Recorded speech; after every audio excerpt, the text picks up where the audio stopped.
Welcome, lovely listeners, to SoulStirred, stories of growth and the human experience. I'm Emily Garcia. And I'm Casey Clark. We will be your guides on this journey. We are so glad you are here.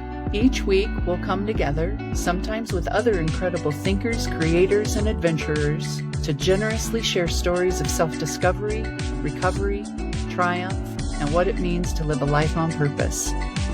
No matter where you are in your own journey, connection is here for you at SoulStirred. Settle in, take a deep breath in, and let's inspire each other. Welcome to SoulStirred.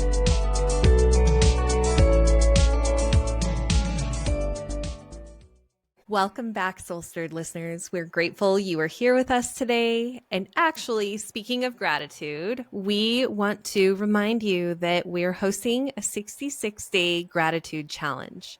That is the amount of time on average it takes to form a habit. And we want to help you form a habit of gratitude that will help you with your own physical health, your emotional health, and your relationships, because there is research that shows that gratitude helps all of those things.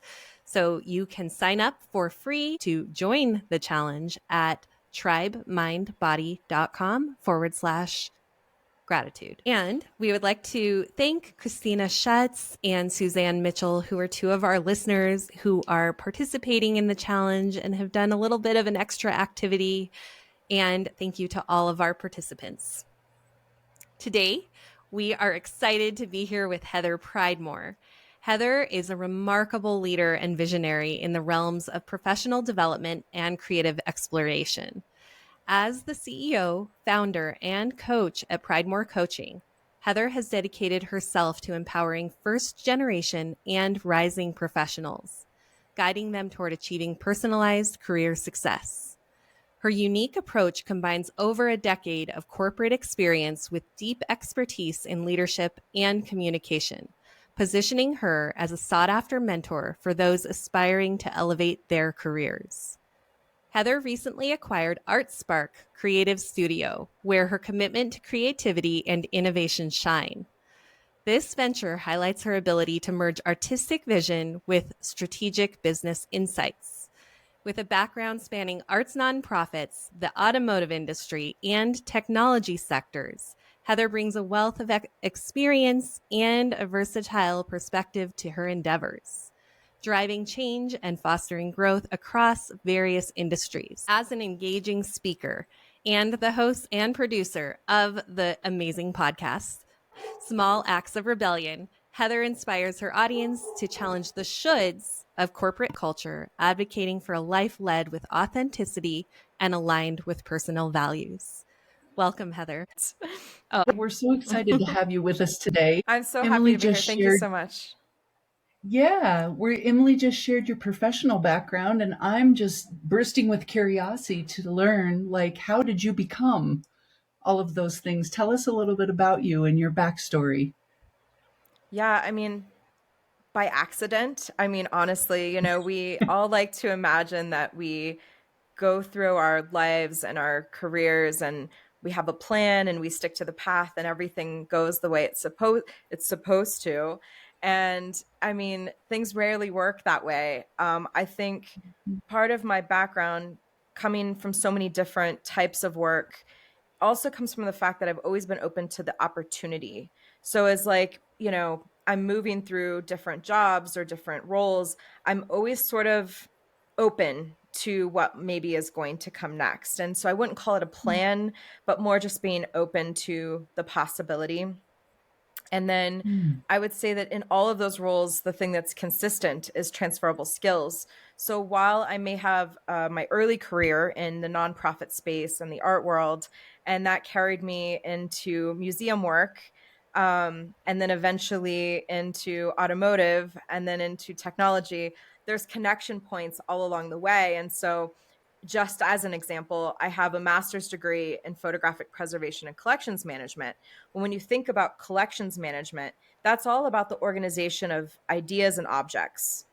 And when you think about the work I did in the automotive industry, I was managing business development for a dealer group. And that's all about the organization of people. And so when you Mhm. think about the parallels and those transferable skills, even though the path seems nonlinear, even though it seems not connected, it very much is. Yeah. I can definitely see how all of those things relate. And you're a connector like me, where you see the parts and then you're able to imagine how they want to fit together.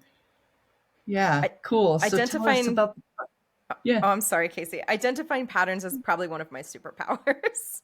Yeah, yeah, I can relate. And it's a hard thing, right? When you're the one that can see how things are trying to fit together before others can, to feed it back to them in a way that makes them trust what you know to be true for sure. Right, Yeah, right. I feel you. I feel you. Cool. So tell us about the part that is you. How do you fit into how all of those other pieces fell into place for you? Oh gosh, that's a much harder question to answer. I, Welcome to I, SoulStirred. right, right. Yeah. So, I mean, I think there are parts of my story that are very deeply me. And so when I think about my early career in art and nonprofits, that really resonated and was very aligned with my value system. Mm, And I think my corporate career, while it's been great to me, and there's so many things about it I liked, and there are definitely some really high highs within that part of my story, there were aspects of that career that really asked me to set aside parts of myself. And I wasn't mm, always doing work or feeling in alignment with my values and certain roles and responsibilities, certain cultures. And so over the course of my career, there have been parts of me that have been more whole. And there have been moments where I was so disconnected that I got to a pretty low place. I mean, my corporate career ended with some pretty severe burnout. And mm, coming through the other side of that, I realized that it was important for me to find a connection with my personal self in my work and to find that alignment again. And so that's when I decided to start my coaching practice. And then with this recent acquisition of artSPARK, it's really coming full circle because now I can take all of that art background that I had in the early part of my career and I can combine it with all the business acumen I've developed over the past decade plus in the corporate space. And I can do it in a way where I'm making the choices. Someone asked me recently about doing so much stuff. And I said, I do more now, but the difference between now and before is that there's a freedom to all the things that I do.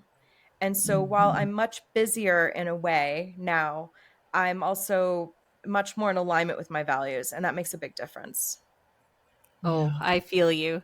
It's such an interesting thing owning your own business because you're on. I mean, if something has to get done, you're going to do it. And it's not like a 40-hour a week job, but you show up and you do it. But when you are living within your values and loving what you get to do, it doesn't feel like, ugh, I have to go do this thing. It really does feel like I'm doing this thing that has a bigger purpose. Mhm. You said something when you started off about being open to the possibilities, that you've learned to be open to possibilities. And I'm wondering if you could expand on that. How did you learn to be open to possibilities? I think it comes from what Casey and I were talking about earlier, that pattern, that ability to notice patterns. And so as I've moved through my life, through my career, and I've noticed these patterns, often that curiosity, that willingness to ask questions, to explore, to understand. I think that's a really probably important aspect too. I'm a big fan of continuous learning, and so I'm sort of always asking questions and exploring, and I do sometimes learn about things just for the sake of curiosity. So I think that all lends itself well to being open. And I mean, sometimes things happen, to you. I mean, when I started in automotive, I took the job because we had just relocated. And at the time, my husband was like, "Oh, don't rush, finding a job. You can wait till you find something in your industry," which was still nonprofits at the time. And I thought, no, I'll just go ahead and take this job that someone told me is available, start making some money. We'll get settled here.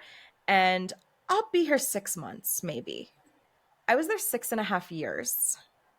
Wow. But along the way, I was advocating for myself through that process. And so this entry-level job I took, basically scheduling service appointments, turned into running all of business development for both sales and service, and eventually taking over all of the marketing and negotiating with all the vendors and managing our brand image and our brand voice and overseeing our events.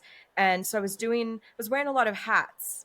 And that really spoke to the work I had done in the nonprofit space, because when you're in nonprofits, there's not a lot of money. People wear a lot of hats. And so I brought some of that scrappiness to a corporate environment and was able to wear a lot of hats and sort of, feed myself in ways that were maybe more in alignment with what I wanted to be doing, even though I was in a industry that I had not expected. Wow. Wow. I hear a person who knows how to create from everything and create from nothing, right? It's like, here I am in this situation. Maybe I was led here not by my passion or my dreams as much, but I can find what's here for me and make something of it all that works for me and that suits me, that fuels me in some way. I see so much of myself in you, Heather. I call myself a possibilityist. And there are some challenges around being a possibilityist, right? Like, decisions are hard for me sometimes because as soon as you decide, you shut down the possibilities. Choices can be overwhelming because I can see how they're all partially right. And yet it is also this gift where anything that happens to me or around me becomes an invitation to create, including, the bad things. It's like, oh, I got this parking ticket. Damn it. I wonder what the universe wants with me with this thing, you know? So I have a lot of respect for people like you and me who can live that way and create a little bit from everything. You said something else in your opening that I'm curious about. You said that early in your career, before you created your own business and kind of carved out your niche in the industry, you know, having to set aside parts of yourself. Can you say more about that? Or give us a story that would tell us what that was like for you? Sure. I moving into the automotive industry and then eventually the tech industry in the automotive industry. So sort of a double whammy there. I was in two very male dominated industries and I climbed the corporate ladder in both. So I survived, I maybe even thrived. But in doing so, there were times when I was maybe less of certain parts of me. And sometimes those parts were even the parts that made me like a woman. I mean, not that I ever didn't show up as like my gender. I'm not implying that. And I'm certainly not implying a he versus she situation. But there are times when you're in a space and you're the only one. And there were many times I sat at boardroom tables or in, meetings with executives, and I was sometimes one of one and sometimes one of very few. And I would say in those environments, I was probably seen as someone who spoke their mind and asked questions. But I can tell you that I wasn't always doing that nearly as much as I would have if I had been in a different environment. And so while that might have been the persona that people associated with me, it was a diluted version sometimes of that persona. And so I was trying to fit myself into spaces and trying to find that balance between pushing forward, climbing up, and not rocking the boat too much, because you're not wanting to be boxed out along the way. And so it's a bit of a balancing act. And then, I think in the automotive industry, when I first started, I was doing some marketing as part of business development, and I was able to bring some of that artistic creativity along. But as I moved into the tech space, outside of learning and development, there wasn't a lot of opportunity to bring sort of that aesthetic element into play. And aesthetics is actually one of my like highest scoring values. And so for a whole, 6.5 years, most of that was put aside. And and I didn't really have the energy or the capacity to to be creative outside of work. I was tired. I was giving a lot of what I had to my work. And then I also have a family And I'm Mhm. often putting people before I put myself. And so by the time I gave it all to work and then gave whatever like fumes were left to my family, there wasn't really a whole lot left to do anything else with. And so Yeah. a whole period of my life, I just kind of put that part of me to the side. I mean, you know, it existed there. It would pop out every now and again, but it wasn't really being like fueled or fed or cultivated. It was sort of sitting a little bit stagnant. Mhm. Yeah.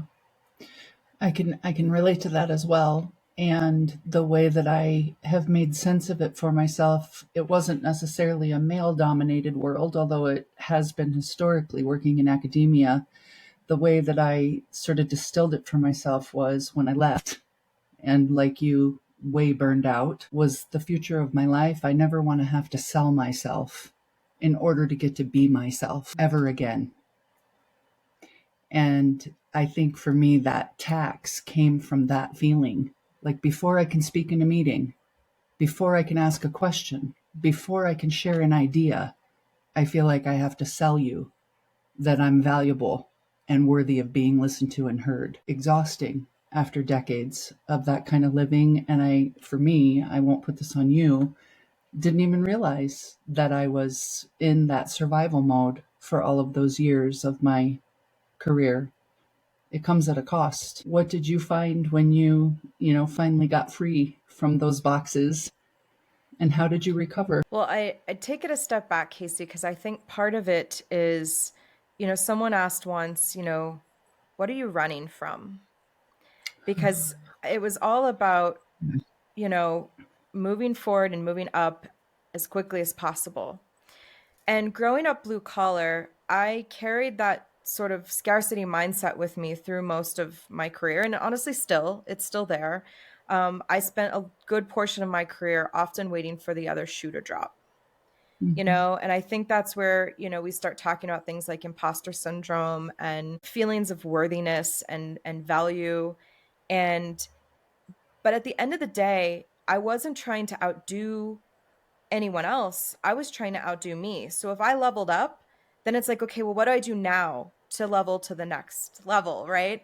So as an example, I was awarded a 40 under 40 award while I was in the tech space in the automotive industry. And after I got that, I was like, you know, what do I do to top 40 under 40? Like, what comes after 40 under 40? I'm a VP. I report to the C-suite. I was awarded 40 under 40. What do I do to top that? Yeah. And so it was always this desire to keep leveling up, but not because I was, it wasn't really an ego thing. I mean, maybe a little bit, but I think there was also this thing is it wasn't so much just what I was running from, which was the scarcity, but it was also what I was running to, which was the freedom. I thought that if I worked hard enough and I ran fast enough and I could go quick enough through all the levels that I would get to a place where I could leave it all behind and just be free, be Yeah. myself, kind of get back to that unified holistic version of me somewhere in the distant future. And so that was really the mindset I was carrying through a good portion of my career development. And then, like many, there was a lot of restructuring, in the last couple of years. And the company I was working at, they restructured and I was impacted. And it was one of those situations where if they hadn't made that decision for me, I needed to make it. I was so burnt out. I was like mildly depressed at that point from the burnout. And but I was standing at the bottom of a hole. And instead of thinking I should probably get out of this hole, I thought, well, I can still see the light at the at the end of the hole. So, there's hope. And as I came out of that experience and kind of regrouped, I didn't have a plan. I took some time just to recover, and I am thankful that I had the ability to do that. I know that's not always the case for folks who are impacted by layoffs and restructures, but I did have the sort of privilege to take some time. And I remember the first bits of healing were physical. I couldn't regulate my body temperature for a couple of weeks. Like I would run hot, I'd run cold. It's like I was going through menopause or something, except it was all like sort of stress, sort of just seeping out of my physical being. And then after that passed, some soul searching, and I did a lot of that through reading and talking and thinking. And I took a trip with my best friend. We went out of town for a week, and then my husband actually had a trip, and we were on that trip. And I think that's when I started really feeling like myself again. But there was this one moment I want to tell you about. We were at the beach in California on this trip with my husband. And I had gone for a walk, and I'm still in that sort of reflective state. And I'm walking along the beach, and I'm thinking, these rocks are so colorful. Like these rocks look like gemstones on the beach. And so there was this moment, this weekend really, of all these experiences that felt so much richer. I mean, they were so abstract from my existence up to that point for the last many years that I might have thought I was on like hallucinogenics. I was like having this sort of like experience where I was like, this just doesn't seem real. And I went back to the hotel and I said, you guys have to come and look at these rocks on the beach. Like they're so beautiful. And that was really, I mean, it's such a simple story of just walking down the beach, but that experience hit me really deep. And that was the turning point, I think, in like kind of coming like back together. Like, this magical point where like everything kind of just shifted back into like alignment. Yeah. Your value for aesthetics brought you back to life. Yeah. Right there on the beach, it showed you the rocks. Yeah. And I Yeah. think that also speaks to the experience of so many people who are somewhere that they don't want to be. And it can be in, any kind of toxic environment or environment where you're not seen or heard. And that can be work related. It can be in a family, in many different types of settings. But then you went from surviving, just like I'm in the bottom of this black hole and I can see the light and like, okay, I'm going to stay here, to being forced out of the black hole and then literally seeing color. And I want to emphasize that because I think it's true for all of us that when we are somewhere really hard, we think that that's where we have to be. We just have to kind of keep digging through like with our fingernails. And the reality is there are possibilities out there, that we all have options.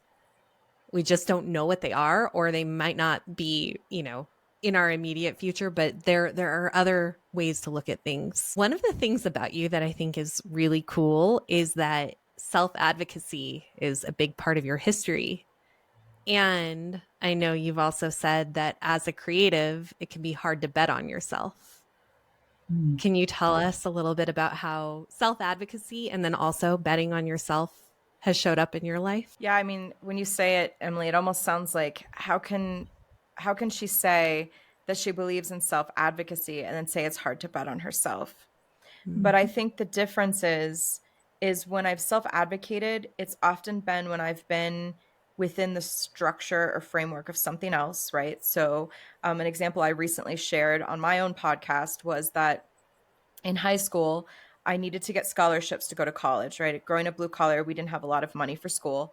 And I had been put in this remedial science class, but I needed to be in the advanced science class if I wanted to have the bump to my GPA and if I wanted it to help me, with my scholarship. And all of my other classes were like honors or dual enrollment. And I got this one remedial science course. So I wrote letters to all of the faculty, the principals, vice principals, all the folks up in the office, petitioning for my schedule to get changed and to be put into this advanced science course.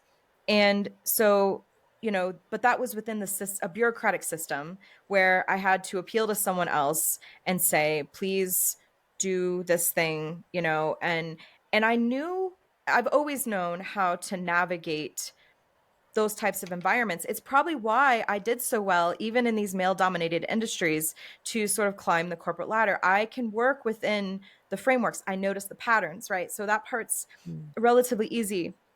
But what was different about coming out the other side of that journey and deciding I did not want to go back to a corporate job and deciding I wanted to be an entrepreneur is that I had to bet on myself.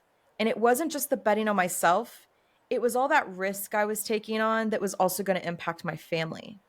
Because it's Mhm. very, you know, I I told a story before we started recording about being in a situation where I recognize the fact that I've gone a good portion of my life where I didn't feel like anyone was choosing me, and realizing that I wasn't choosing myself either. And so deciding to be an entrepreneur was this really pivotal moment in my life, in my decision making, in the valuing of myself, where I thought there's something that you really want, and you're going to make this choice, and it's going to risk everything else. And so that was a much different type of self advocacy than what I had done historically, because there was no safety net, there was no framework, there was no predetermined path. I was just going to have to figure it out.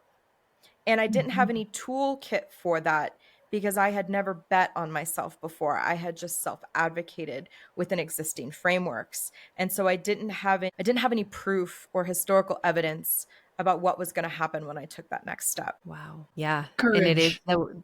yeah, that's such courage. The way Mhm. that we show up and the way we see ourselves in different settings is so different too. Mhm. I was at a women's retreat a couple of years ago. I was as a participant, and one of the final activities we did was to write something on a paper that we really wanted to release.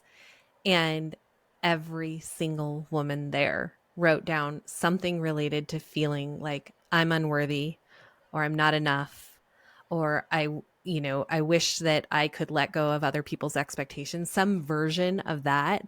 Mhm. And I think we tend to look at other people and go, okay, they have it figured out.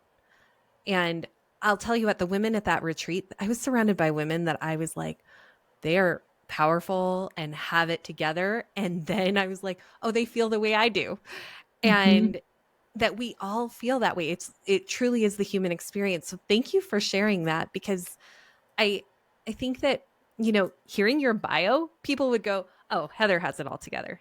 She has it all figured out." But we're all figuring it out all the time in different ways in different settings. For sure. Figuring it out as we go, not having it figured before we go. That needs to be Mhm. punctuated. Yeah. Yeah. Heather, I'm curious, and I'm going to shamelessly, I'm going to ask a personal thing here. So you're on this edge of I'm going all in on myself. Never have I ever chosen me. Never have I ever taken the big gamble on me. And I'm going. I'm going to take the leap and trust my wings will be ready and that it's time for me to fly. Did you fail? Ask me later. I mean, the reality is we're still in process, Yeah. the word fail is such an interesting concept to me, because I think there are very few things that we actually fail at in life. To me, it's really all about learning. And one thing I think I'm pretty good at is being willing to pivot when Yeah. when the experiment doesn't go according to plan. That said, I'm also a perfectionist. And so imagine what a mind mess that is when, you want everything to be perfect, and you have this very vivid imagination about how it's supposed to be, and you can kind of see it all coming together. But at the same time, when things don't go the way they're supposed to, then you kind of Mhm. you kind of move on from it. So I would say that that part of the process is still in process, but it's Yeah. going well. I mean, the coaching practice, starting a coaching practice was a much slower process than I had anticipated. So in my mind, those years of experience and that work history and the fact that I'd been in leadership should have been enough. And I got a coaching certificate to add some credentials. I have an MBA that I just finished in December of last year. And so I had all these outward markers of success. And I thought, well, Mhm. these are the things I would be looking for if I were looking for a coach right now. And so that's all I need, right? And so that process was a little slower going than I expected. But I learned in sort of the fact that it didn't go according to plan, that I didn't do a great job earlier in my career of building my professional and personal brand. Um, Mm. People in the industry knew me. You know, I had good connections and a good relationship within the automotive and tech space, but I hadn't done much networking. I hadn't done much thought leadership. And interestingly enough, some of these things are things I actually do care about. I just hadn't put any Mhm. extra effort into those things because I thought, well, you know, I have a great job. I have all the markers of success. I don't need to do all of that extra stuff. And then I come out the other side of that experience and I'm like, crap, I don't have like any sort of outward identity. Like, if you didn't know me, you don't know me. I haven't done Mm. anything to help people understand who I am. And so, a big part of launching my coaching practice has really been trying to build that trust, build that connection, and for people to know who I am, and not in like a get famous kind of way, but just enough to want to work with me and to know me, and I've met a lot of really interesting folks along the way. Yeah. Yeah. There is that know, like, trust factor in marketing that people, especially when you are providing a service, you are the product, and people will see you and go, okay, interesting. And they see you again and they see you again and they see you again. And over time, they're like, okay, I feel like I know her. I like her. And then they trust you. And that's when they hire you. And I know you recently made a comment that there was someone maybe a year ago who you talked to and they just now are hiring you or just hired you, right? Yeah, it's been a year. So I mean, it takes time for people to feel comfortable. And I mean, let's be honest, coaching's a bit of a luxury too. You know, it probably shouldn't be. It should be something that companies help provide resources for, and you know, people have access to, because we're not necessarily getting a lot of career development within our careers. And so Mhm. coaching should be something that is a provided service and a resource available to more folks. But it is a luxury. And so not only do I have to know, like, trust, but then I also have to be able to find people who are willing to make that investment in themselves, who are able Mhm. to make that investment in themselves. And so, you know, it's been different than I would have expected coming into it. I mean, I hired a coach, but again, I was in the position of, I had the resources, I was willing to make the investment, and I had a referral, so it was sort of the know, like, trust by association. You know, and so I just didn't go into it with enough thought about folks who were maybe coming from a different perspective than I was at the time. Mm. Yeah. Yeah. You All know, available for the lesson, right? And to deepen yourself and the relationship and the network and all of those things. I love what you just said. I just want to highlight it for myself and others. I asked you, did you fail? And your answer was, when an experiment didn't go as planned, I became great at pivoting. That is such a rich line full of information. yeah. Yeah. And that speaks to the way that we talk to ourselves. Our Yeah. self talk really does influence how we show up in the world Yeah. because we are going to have experiments that don't go as planned. It is Hmm. like a big old science experiment that we're all doing. And if, you know, in science, if they hypothesize that something is going to work a certain way and then it doesn't, they don't just go, oh, well, okay, we quit. I'm a Yeah. terrible scientist. It really is like, okay, well, then how do we go about this? What's our new hypothesis? And I think that's what you're doing. One of the things that I love about you is that you're an avid reader. What are you reading right now? I'm actually reading two different books. I just started a book, and I can't remember the title of it off the top of my head, but it's about a private investigator, and it's nonfiction, but so far what I've read reads like fiction. It's very narrative, and so that's sort of my before bed book. And then I also am reading. Viola Davis wrote a book about her life, and so I'm Finding me. also I'm also in the midst of reading Mhm. that. Not as interesting books I'm reading. They're interesting to me because they tie to my new business venture, but probably not as interesting to the folks who are listening to this podcast. So just doing some industry research and trying to learn more. Are you Yeah. always reading multiple books at one time? Yeah, my husband always, he's like, I don't know how you do that. Because I will read usually multiple books at the same time, and it's partly due to my mood. So it's like if I've had a really heavy, let's say, research day, I'm probably not going to want to read like self-help or professional development or maybe even nonfiction. I'm sorry, yeah, nonfiction. But if I have something of interest, I may pivot into a new book because I'm like, well, right now I need this bit of information and I'll come back to this other book later because it's not as pressing.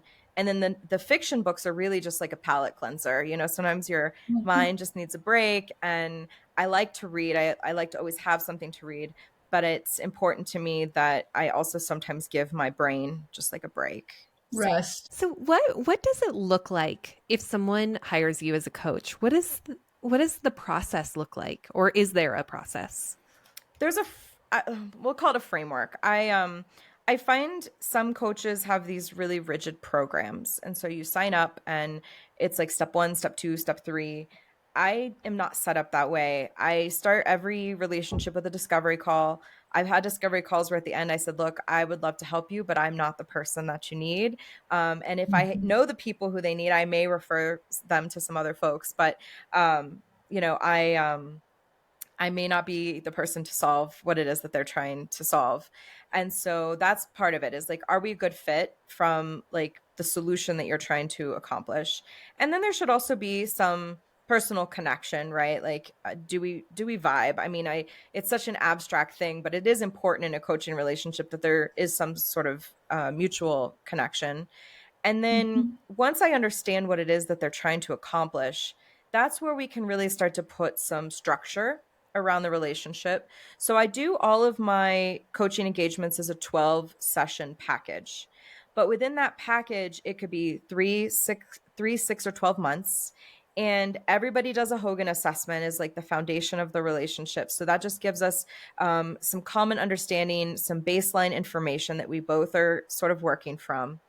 And then from there, it's going to just be catered to what they need. So, I mean, if someone's looking for a job, we're going to be going over their resume. We're going to, kind of review all their assets, their personal and professional branding, talking about interview preparation and doing some mock interviews. But someone else might say they might be in a position like I was, where they're like, I'm really burnt out and I'm having a really hard time like navigating this situation. And for those folks, it's going to be a very different structure, a very different dialogue. I worked with someone last year who, partway through our sessions together, quit their job. They were in kind of Mhm. a toxic environment, and I didn't say quit your job. We never actually even really talked about them quitting their job, but through our dialogue, they came to the conclusion it wasn't the right fit for them anymore, and they did leave that position. So you just Mhm. never know what's going to happen. Wow, cool. Why might one of our listeners want to choose you as their coach? I think what I want to emphasize is that I think everyone's story is really important. And so that's often what I'm trying to understand. It's not it's not just about this moment that you're in right now, because coaching is often triggered by some sort of event, right? You got passed Mhm. over for promotion, you've been laid off, you got a new toxic boss. Like, there's some sort of triggering event. And so when we're in that kind of headspace, we're often just thinking about this sort of narrow view. But things from our past very much impact the choices we make in life. And so Mhm. for me, for example, growing up blue collar, I saw my family work really hard and they had to go to work because, as we talked about earlier, at the time I didn't realize it, but it was about survival. But all Yeah. I did was internalize that hard work. And so then when I was in a corporate setting, I was also working really hard. And I wasn't necessarily always having thoughts about the level of effort or whether or not I should be doing something different, because all I had ever seen was just, you go to work, you get up every day, it doesn't matter how you feel, it doesn't, matter whether you like your job, like, you just get up and you go to Mhm. work. Ignore And all of that. Get back to work. Exactly. right, exactly. So when, you think about the influence of your history, and that starts to play a big part in the stories that you tell yourself about your work and the stories that you tell yourself about yourself. And so all those things are really important in coaching. And so I think story is so important. And I'm just not sure that all coaches are going to, want that element there. But I don't think I would be a good coach without that element of story. Absolutely. Yeah. Yeah. We are our stories. The story of each of our lives is the most unique thing about each of us. And then I feel also as a coach that the disruption can occur in between the soul of the person and the story that they're carrying. Like that's the crevice that we seek to slide ourselves into to help them maybe create something different with both their past, their present, and their future. Yeah, how cool. I want to work with you. Well, I know we're going to have all of your information in our show notes, but what is the best way that someone could get in touch with you? If someone is interested in exploring coaching, the best way is to visit my website, pridemorecoaching.com. There is a free discovery call there, so they could just fill that out, pick a time, we could have a chat, and it really is just a chat. There's no sales pitch or anything. It's really just trying to understand what that person is interested in accomplishing and seeing if we're a good match for each other. Awesome. Heather, can I ask one more question? Please. If we end today and disconnect and you haven't gotten to say fill in the blank, you'll really regret it. What is that? Oh gosh. I think the thing that's really been floating around in my head lately is about healthy resilience. And so much of my story, my history has just been about resilience. Because I had to, because it's what I knew, it was what I saw growing up. And now I feel like I'm in this different place where while I was always very capable and competent, there was always an underlying uncertainty and maybe lack of confidence at times. And now everything is uncertain and I feel more confident than I have been in a really long time. And it's surprising. It's hard to explain, but it all comes back to this idea of healthy resilience and thriving on your own terms, owning your story, which I say on my podcast. It's time to own your story. Are you ready? And I'm ready to own my story and to, thrive in a way that isn't because I'm such a strong workhorse, but more because I'm unified and whole and in alignment with my values. Amen, sister. Let freedom reign. Yeah, I said that's to a beautiful. girlfriend last night I was out to dinner with, and we went to see the Michael Jackson show at the Buell, which was amazing, by the way. She said, I know a bunch of things have stood up and changed in your life in the last few months. Like, what do you think is going to happen? Or what do you want? What do you hope is next?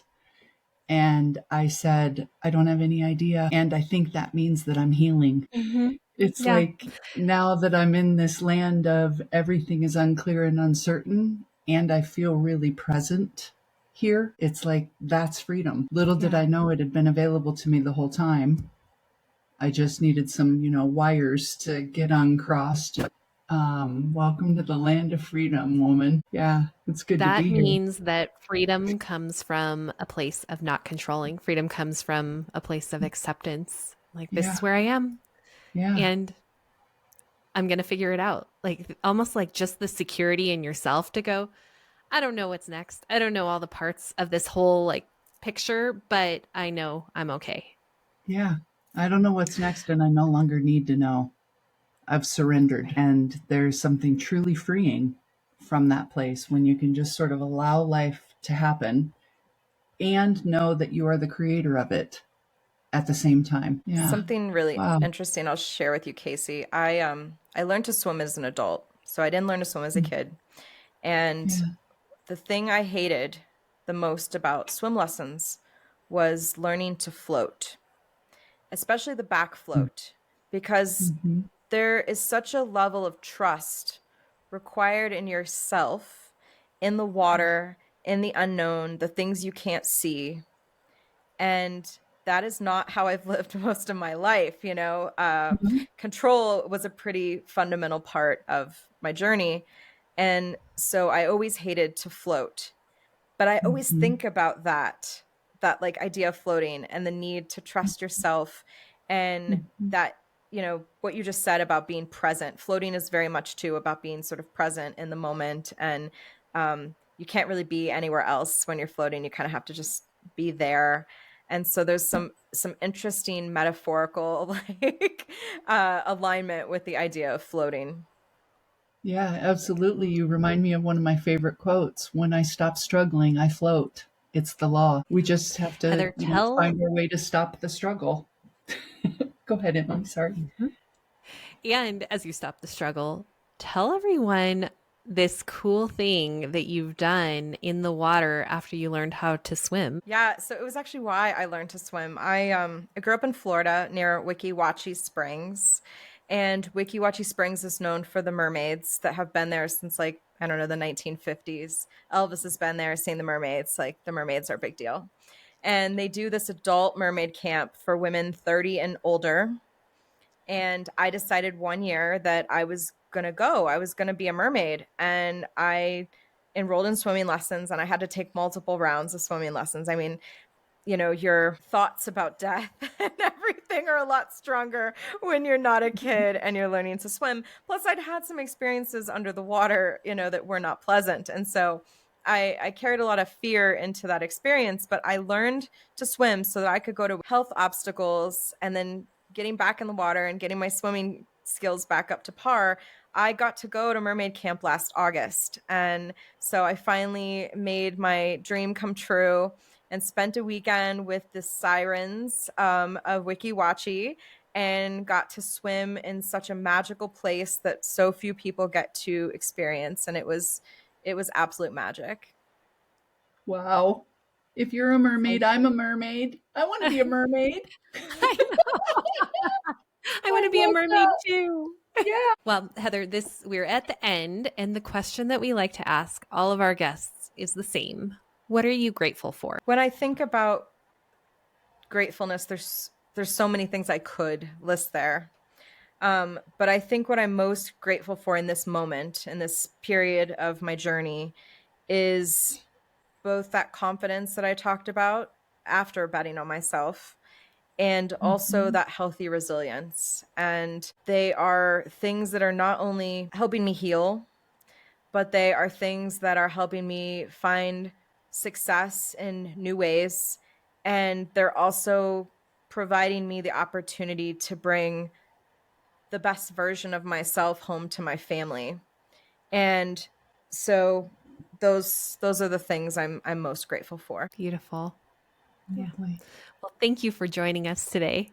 Thank you for having me. All So right, good to spend SoulStirred this time listeners. with you. I feel inspired. My heart is full just from having heard your story and hear you speak from your heart. Thank you so much for being with us and sharing yourself with our audience. Thank you. Yeah. Yeah.